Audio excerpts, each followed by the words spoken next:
My neighbor's front door has been wide open for 2 days. A voice called out from the dark interior. Brian? Hello again, I said, only wondering in retrospect how she could have known it was me. Sorry to bother you again, but I wanted to tell you something. Would you mind coming out for a minute? Brian, she repeated, tone almost reprimanding. This isn't a good time. You always seem to catch me in the middle of a meal. It won't take long, I tried persuading. When she didn't respond, I climbed up a few steps.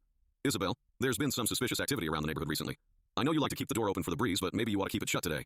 Aw, but I'm so comfortable here on the couch. Why don't you, close the door for me? The couch? Wasn't she in the middle of a meal? Even if she were eating on the couch, her voice sounded so close, like she couldn't have been more than a few feet away from me.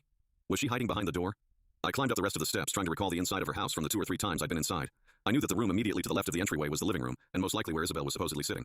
I also knew that there was a light switch right next to the front door. What the hell, I thought.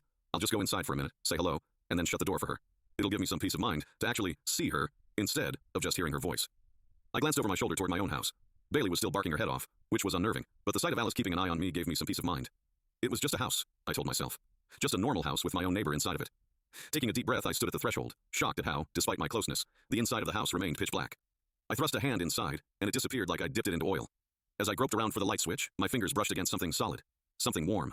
I jerked my hand back, certain that I'd just touched a person. Isabel? I asked the darkness, and then, from inches away, came the sound of laughter. The laugh was deep, gravelly, and mocking, and it did not resemble my neighbor's voice in the slightest. Before I could react, I heard the quick pitter-patter of footsteps against wood. It grew quieter and quieter, and I realized that it was the sound of someone running away from me. After a few seconds, I thought I heard a door open and shut in the distance. The back door, perhaps? Again, I stuck my arm inside, and this time I was able to find the light switch. I turned on the light and was relieved when the interior of the house revealed itself to me. A normal entryway with a normal coat rack and a normal shoe rack. No eerie intruders in sight. However, the relief was short-lived, because when I stepped inside the house, I turned to the left, walked into the living room, and was greeted by the sight of my neighbor. She was lying still on the couch, her head tilted to the side, and her face looked wrong. Too pale. Too still. Her features were marked in a way that made it clear something terrible had happened, but not something I could fully comprehend.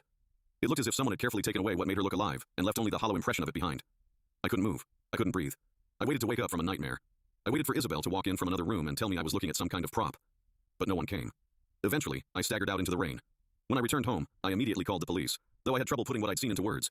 They arrived quickly, took my and Alice's statements, and then went across the street to investigate. It's been days now. They haven't told me anything, despite my repeated calls to the station. I can't get answers, can't sleep, can't eat. I just keep replaying the discovery over and over in my mind. The voice, the feeling of brushing against someone in the dark, and of course the sight of that poor woman on the couch. I have too many questions to count, but 3 rise above the rest. Who the hell was I talking to? How did they sound so perfectly like my neighbor? And why is it that every night since I found her, Bailey hasn't stopped sitting by the front door and growling?